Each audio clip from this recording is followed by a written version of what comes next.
Alhamdulillah, alhamdulillahilladzi khalaqa samawati wal arda wa ja'ala dzulumatil nur summa ladina kafaru bi rabbihim yadrun waladzi khalaqakum min summa qada'a wa ja'ala musama indahu summa antum tamtaru wa huwa Allahu samawati wa fil ardi ya'lamu sirrakum wa jahrakum wa jahrakum wa nasibun.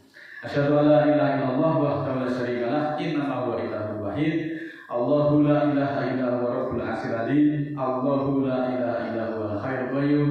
Allahu la ilaha illa huwa arrahmanur rahim. Qala rabbis shrah li sadri wa yassir li amri wahlul 'uqdatam yafqahu qawli waj'alni waziran min amri. Muslimin muslimat yang dimuliakan Allah, mengawali majelis kita pada kesempatan ini, maka kita senantiasa panjatkan puja dan puji syukur hanya untuk Allah, Rabb seluruh alam yang telah memberikan kesempatan, kesehatan dan kenikmatan yang tiada tara kepada kita. Dan pada kesempatan ini kita diringankan dengan kita untuk mendatangi majelis yang mulia ini. Dan saudaraku, sebagai seorang muslim, kita semuanya sudah sepakat bahwa Muhammad itu, di dalam diri Muhammad ada teladan yang baik, itu bagi kehidupan manusia. Teladan di sini dalam hal beriman dan mematuhi hukum-hukum Allah, dalam bertindak dan bersikap sebagai anggota masyarakat, ketegasannya juga selaku pimpinan. Muhammad adalah nabi terakhir dan rasul Allah yang diutus untuk menyampaikan pesan ilahi kepada umat manusia. Berikut ini akan kita kupas beberapa aspek yang penting yang berkaitan dengan kedudukan Muhammad sebagai nabi maupun sebagai rasul. Muslimin muslimat yang dimuliakan Allah, bahwa Muhammad adalah nabi terakhir yang diutus oleh Allah sebagaimana disebutkan dalam surat Al-Ahzab ayat 40. Muhammad adalah rasul Allah yang diutus untuk menyampaikan pesan-pesan ilahi kepada umat manusia, dan Muhammad juga membawa petunjuk-petunjuk ilahi yang dapat membantu manusia mencapai kebahagiaan baik di dunia maupun di akhirat. Di dalam forum yang mulia ini kita akan mencoba mendudukkan posisi Muhammad itu, baik beliau sebagai nabi maupun beliau sebagai rasul Allah. Hal ini menjadi fondasi yang sangat penting supaya tidak terjadi pengkultusan secara individu yang berlebihan yang nanti akan menjerumuskan manusia kepada kemusyrikan. Baiklah, kita akan tinjau dari petunjuk Allah yang ada di dalam Al-Quran sebagai berikut. A'udzubillahi minasyaitonir rajim. Bismillahirrahmanirrahim. Surat ketiga ayat 31. Qul in kuntum tuhibbunallaha fattabi'uni yuhibbukumullahu wa yaghfir lakum dzunubakum wallahu ghafurur rahim. Katakanlah, jika kamu mencintai Allah, maka ikutilah aku. Niscaya Allah akan mencintai kamu dan mengampuni bagimu dosa-dosamu. Allah Maha Pengampun lagi Maha Penyayang. Di sini ada kata-kata ikutilah aku. Ikutilah aku itu adalah kata-kata yang sering diucapkan oleh Nabi Muhammad kepada para sahabat dan pada umatnya pada waktu itu. Maksudnya adalah menerapkan ajaran Islam yang disampaikan oleh Nabi Muhammad berdasarkan wahyu ilahi, bukan mengikuti secara pribadinya. Kalau mengikuti pribadinya, lah Muhammad itu sekarang sudah meninggal dunia, apakah kita juga harus ikut meninggal dunia? Selanjutnya dalam surat ke-21 lebih lanjut, Qul inama unzirukum bil wahyi wa la yasma'u summu du'a idza la yunzarun. Surat 21 ayat 45. Katakanlah bahwa sesungguhnya aku memperingatkan kamu dengan wahyu, dan tidaklah yang tuli itu mendengar seruan ketika mereka diberi peringatan. Masih dalam surat ke-45 ayat 18 ditegaskan lagi bahwa sumaja'alaka ala syariatin minal amri fatabi'ha wala tatabi ahwa alladziina la ya'lamun. Kemudian kami jadikan engkau Muhammad sebagai nabi di atas syariat dalam urusan itu, maka ikutilah syariat itu, kata Allah. Dan jangan ikuti keserakahan orang-orang yang tidak mengetahui atau orang-orang yang tidak berilmu. Jadi Muhammad itu dianggap sebagai nabi, itu diatur dengan syariatnya Allah. Syariatnya Allah tentu saja wahyunya Al-Quran. Maka Muhammad itu senantiasa diatur dengan hukum-hukum Allah berupa wahyu Al-Quran. Dan Muhammad itu juga sebagai penyamping dan pelaksana hukum, dan Muhammad itu bukan membuat hukum sendiri.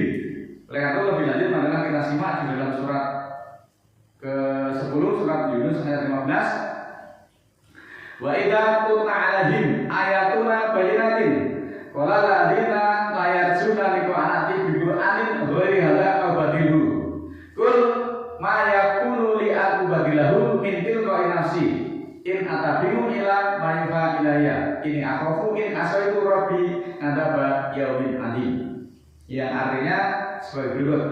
Dan ketika dianalisa atas mereka ayat-ayat kami yang menerangkan, maka berkatalah orang-orang yang tidak berharap pertemuan dengan Allah, wahai Muhammad, datanglah Al-Quran selain ini, atau gantilah dia. Katakanlah, kalau ada kata-katakanlah ini berarti Muhammad itu disuruh mengatakan kepada umatnya, ini yang memerintah adalah Allah.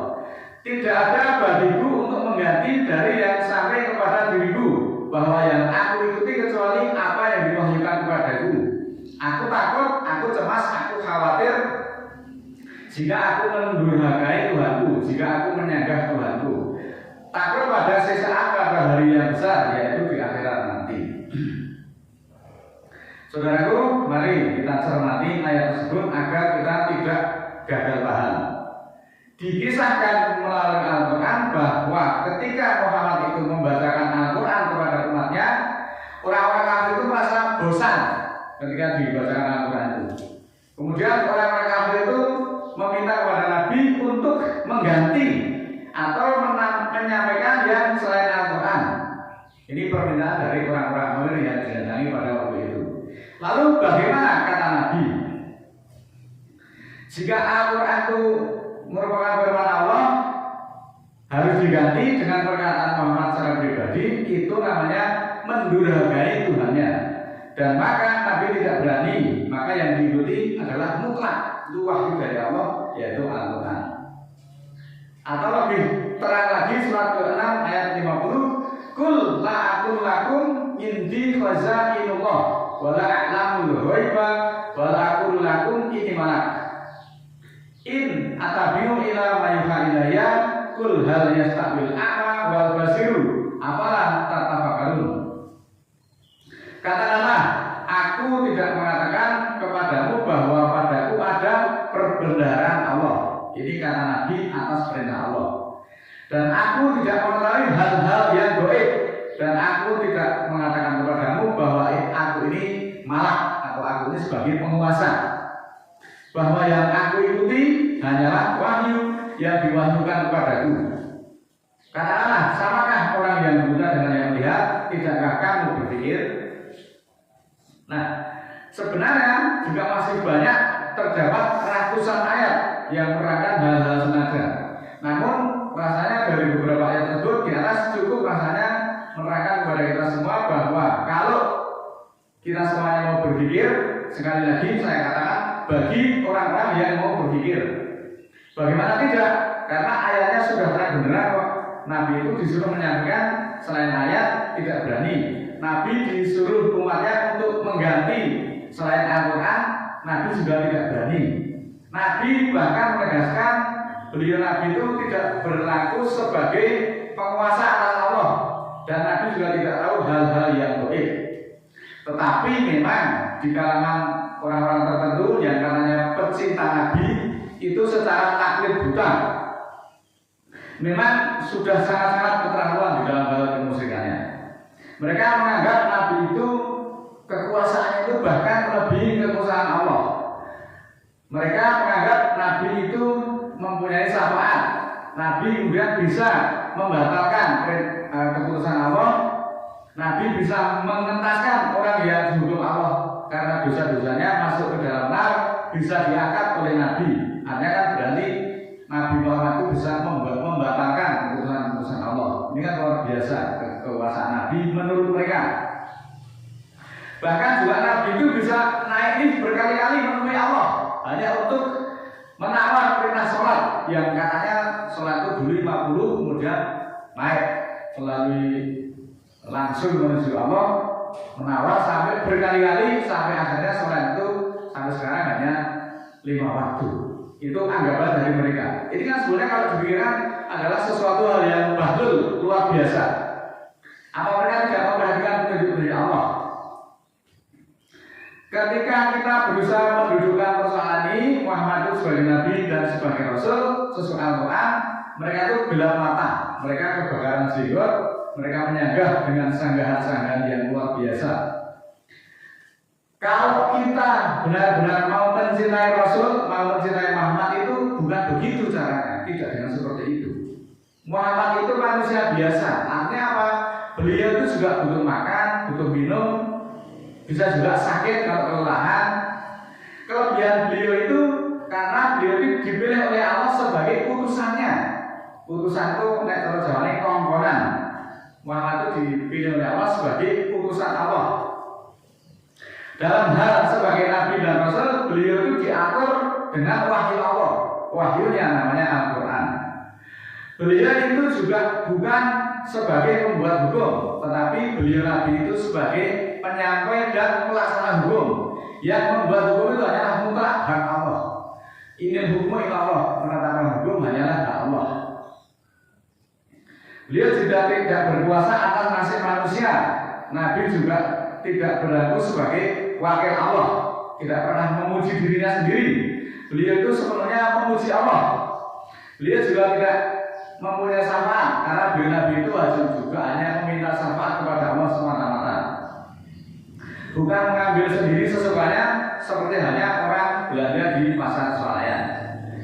Mari kita mencintai Rasul dengan benar, dengan cara mengikuti ajarannya yang ada di dalam Al-Quran Al-Karim. Mari kita ikuti perkataan-perkataan Nabi atas perintah Allah melalui Al-Quran.